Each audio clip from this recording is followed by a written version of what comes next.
আউযুবিল্লাহি মিনাশ শাইতানির রাজিম বিসমিল্লাহির রহমানির রহিম। শুরু করিলাম মহান আল্লাহর নামে, যিনি সৃষ্টি করেছেন।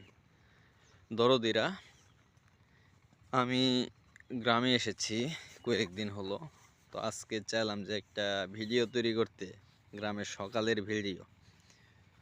শীতের সকাল দেখতেই পাচ্ছেন, ঘন কুয়াশা, কিচ্ছু তেমনভাবে দেখা যাচ্ছে না।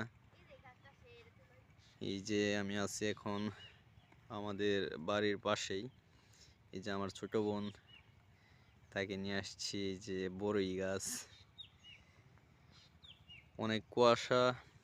শহরে যারা থাকেন, যারা সুখে জীবনযাপন করেন, তারা অবশ্য সকালের এই দৃশ্যটা দেখতে পারেন না, কিন্তু যারা কাজ করে খুব সকালে ওঠে তারা দেখে। আর গ্রামের এরকম পরিবেশ তো গ্রামে না আসলে দেখা যাবে না, শহরে যতই থাকেন।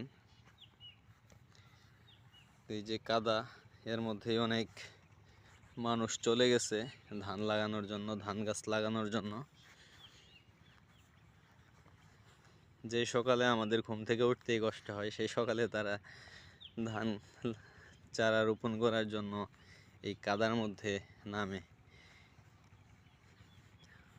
তো যাই হোক, সকলেই কৃষকদের জন্য দোয়া করবেন, যাতে তারা সুন্দরভাবে ফসল ফলিয়ে ঘরে নিয়ে আসতে পারে। আর আমার জন্য দোয়া করবেন, যেন আল্লাহ তাআলা আমাকে সুস্থ রাখে এবং ভালো রাখে। তো এ পর্যন্তই। আল্লাহ হাফেজ।